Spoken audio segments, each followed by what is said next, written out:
진짜 바닥을 알려주는 신호는 이걸 알려주는 지표가 바로 제조업 지수이기다. 증시 바닥 신호를 알려주는 지표 3가지를 시리즈로 준비했는데요. 세 번째 지표는 미국의 ISM이라는 공급자 관리 협회가 매달 발표하는 ISM 제조업 구매자 관리 지수입니다. 줄여서 PMI라고 하죠. 미국 기업을 대상으로 매달 설문조사를 실시해서 생산, 신규 주문, 고용, 재고 등 여러 항목을 조사해 지수로 만들어서 발표해요. 그래서 기업들의 생산 경기를 예측할 수 있기 때문에 경기 선행 지표로 분류돼요. 이 지수의 기준값은 50인데요. 이 50 이상이면 경기 확장을, 50 이하면 경기 수축을 예상할 수 있습니다. 이 지수가 바닥 신호를 알려주는 이유는 크게 2가지가 있는데요. 첫 번째로 진짜 바닥을 알려주는 신호는 미국 중앙은행의 통화 완화 정책인데 이걸 알려주는 지표가 바로 PMI이기 때문이죠. 역사적으로 경기 침체가 올 때마다 중앙은행이 통화 정책을 완화하면서 경기를 부양했죠. 그래서 미국의 기준금리 방향은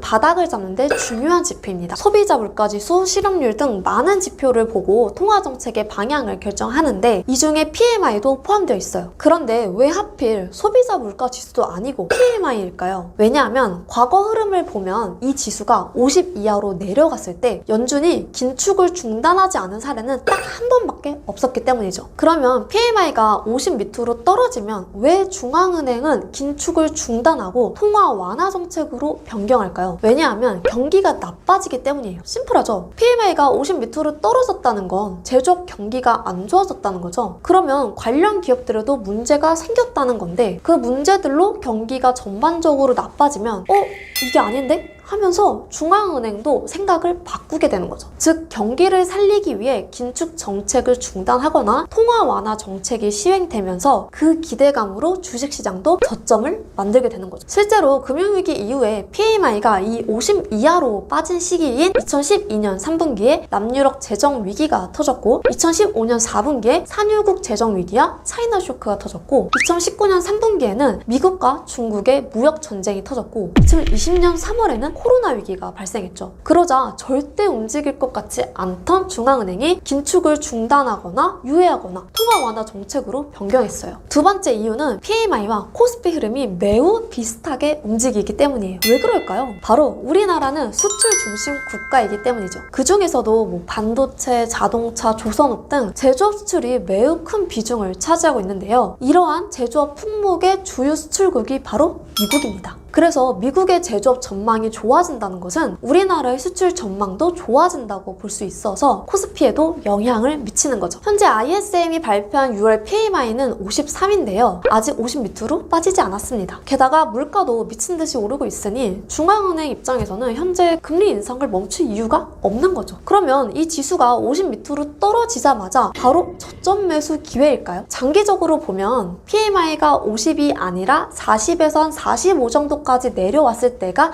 바닥이더라고요. 그리고 앞서 언급한 중앙은행의 태세 전환에서 힌트를 얻었어요. PMI가 50 밑으로 떨어진 후 보통 한 분기 정도 후에 중앙은행이 긴축을 중단한다는 시그널을 보낸다고 하니 이때가 찐 바닥이 아닐까 합니다. 많은 전문가들이 이 시기를 올해 4분기로 보는 전망이 가장 많더라고요. 그래서 앞으로 경제신문을 읽을 때 더욱더 미국 중앙은행의 통화정책 기사를 눈여겨보려고요. 네, 여기까지 증시 바닥을 알려주는 지표 3가지를 모두 알아봤는데요. 저는 이 셋 중에 가장 강력한 신호는 중앙은행을 움직인 제조업 지수라고 생각하는데 여러분은 어떤 게 가장 바닥을 잘 알려줄 것 같나요? 댓글에 한번 적어주세요.